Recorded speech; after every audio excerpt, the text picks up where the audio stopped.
Even though women earn more degrees than men, they are still largely underrepresented in leadership positions. At Davos, for example, we only have 20% of the guests which are women. In EU companies, it means only 18% of the members of the boards and 3 to 5% of the CEOs. In the US, it is said that there are more men named John than women, that all women are leaders of large companies. So there's still a huge leadership gap, and it's not only in private corporations. If you look at Nobel Prizes, they've been awarded to more than 800 men and only 49 women so far.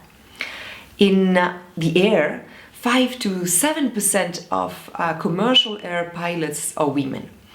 And even in the kitchen, if we look at the Michelin-starred restaurants, only 1% of them are run by women chefs.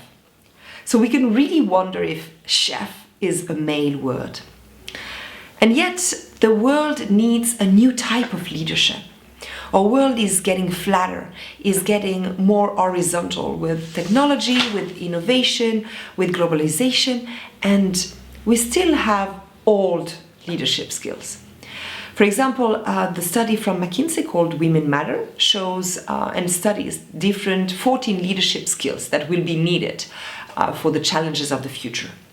And out of those 4 main ones, 3 of them are mostly adopted by women more than men, like participative decision-making or inclusive negotiation skills.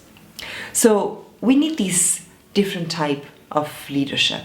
And on top of it, it's proven that companies which have more women on board actually crush the competition and have better financial results.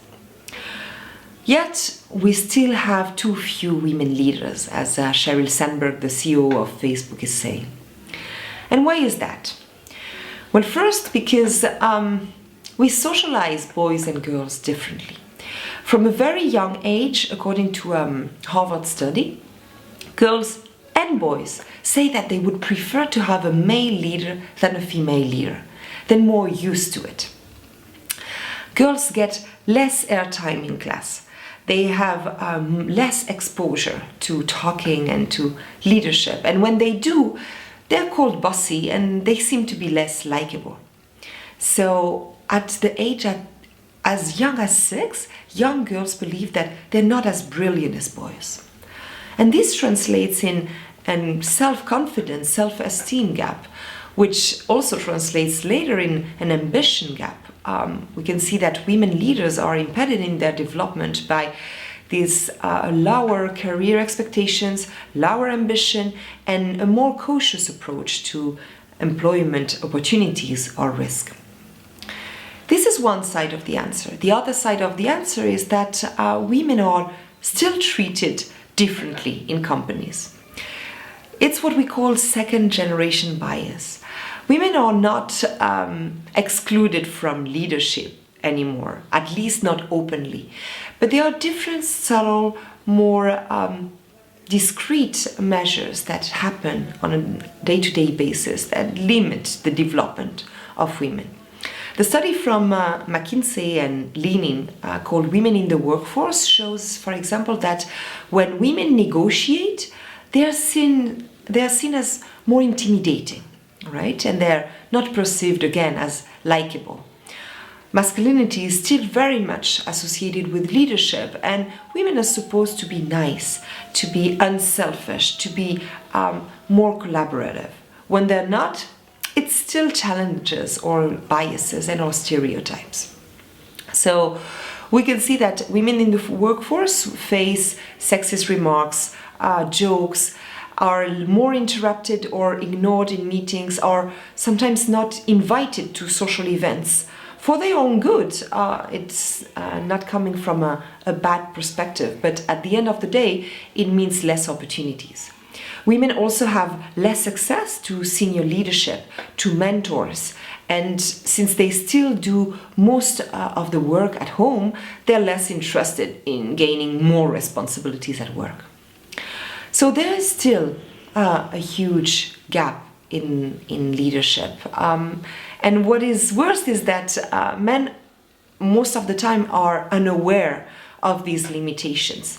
Most men and most men leaders still believe that we have equal access to opportunities in the workforce. So what can we do to change this? Because the leadership gap will not change by itself. It will only change by action.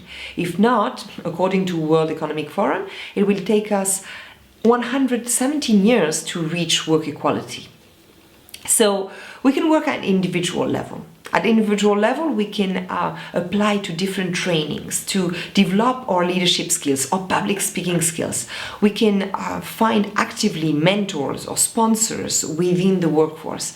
We can learn negotiation skills and practice them as much as possible to gain more confidence. At company level, we can work on diversity trainings to work on the implicit bias and unconscious biases that are still present. We can reform the employment processes to be sure they're really equal and avoid any stereotypes in the way we recruit people, in the way we write the job offers, for example. We can offer more flexible hours, which are beneficial for both men and women. And we can portray different role models which actually lead people to aspire to new career opportunities. And as parents, we can encourage our girls to lead much more, develop their leadership skills by encouraging them to do sports, to do adventure, to step out of the comfort zone, to ask them questions, to help them develop this confidence that they will need later on.